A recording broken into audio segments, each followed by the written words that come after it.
Hi folks, Steve Motley here in Danville, Virginia. It's December the 7th, 2008, and 2 weeks from today will be the 21st of December. Exactly 4 years from that fateful day that we've all been looking forward to for so long, December 21st, 2012. You know, I just want to take a couple minutes here and share a few thoughts with you. You know, my background's military. I spent 20 years in the Marine Corps. I was born and raised in Danville, Virginia, which is a very ultra right-wing conservative town. It's noted as the last capital of the Confederacy. Kind of a dubious honor, but one that those of us that grew up there were always proud of. It was a great place to grow up as a kid. It was safe. Even as a young kid, I used to ride my bicycle all over Danville, the home of Dan River Mills, which employed so many thousands and thousands of people, to include many of my relatives, especially my grandfather, who used to tell me stories, you know, of working in the mill for over 40 years. So, you know, then when I was about 17, right after high school graduation, I went off to the Marine Corps, and within a year I found myself in Okinawa, Japan, and seeing places of the world I'd only read about in books. And then from that time on to this present day, my life has been somewhat of a cross between a Forrest Gump and an Indiana Jones. I've been to over 120 foreign countries, and I believe in living life. I believe in learning and just keeping an open mind and seeking truth and knowledge. And you know, as far as my domestic upbringing, I had wonderful parents, and you know, but like so many of us, I didn't pick which schools I wanted to go to, or I didn't pick which church my parents raised me in. And so, like so many of us, you know, we're domesticated as human beings. We're somewhat domesticated like little animals. I mean, our parents gave us our names. They told us what church to go to, which schools to go to, what clothes to wear, which books we could read. And so we kind of grow up. We are products of our environment and society to a large degree. But then sooner or later, many of us look ourselves in the mirror and say, hey, what the heck? What am I doing? Why do I do what I do? Why do I believe what I believe? Is there another answer? You know, should I just keep doing what I'm doing just because my parents taught me that and the school system taught me to do it that way? Well, the answer is no. Sooner or later, you got to wake up. And I went through a wake-up call a number of years ago. I don't really know exactly what caused it to happen, but shortly after I retired from the military, I started to look at things differently, and I started to question things, and I started to ask those very questions I mentioned earlier. Why do I do what I do? Well, if you don't have answers, then you need to wake up and start doing some research and start getting some answers for yourself. And that's what I did, and my answers, or my questions, have led me into many, many areas that I never suspected that I would find. But let me tell you one thing that I know is an absolute truth. Ask, and ye shall receive. Seek, and ye shall find. Knock, and it shall be opened unto you. Now that much I can tell you unequivocally is absolutely true.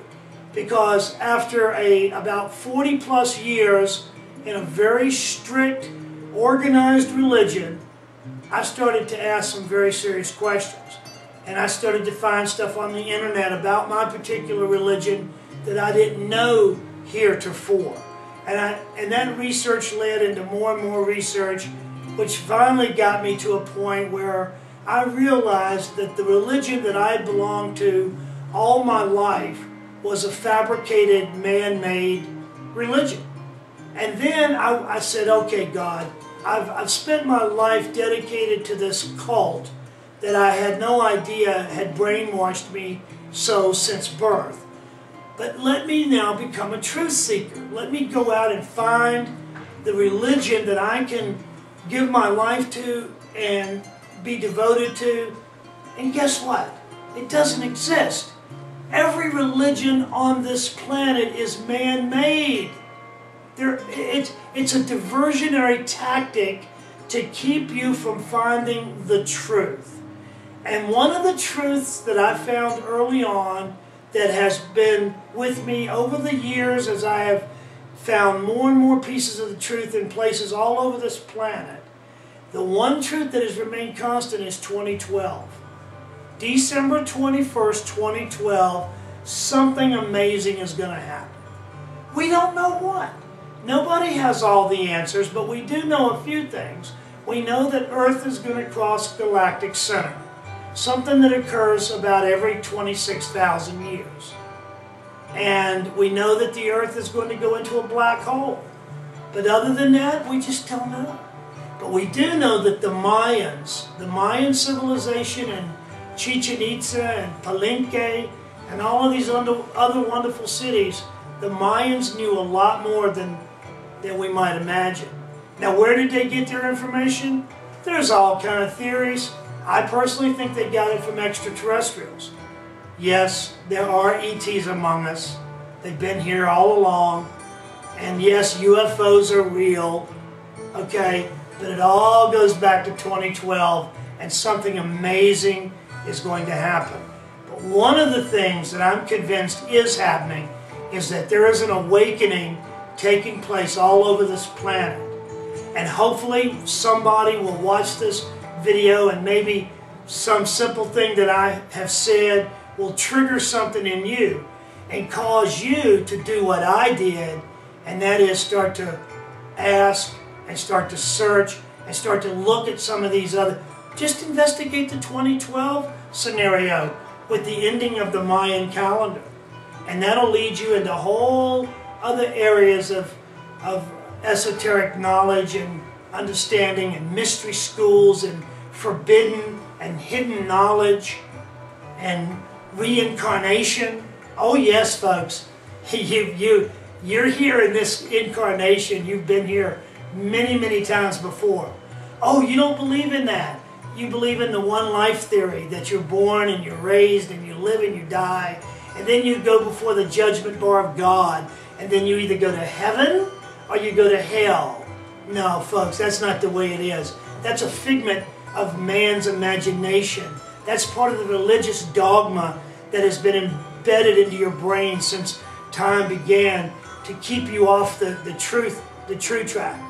Now, enjoy these videos that I've assembled here on 2012 and open your mind and start to research and grow.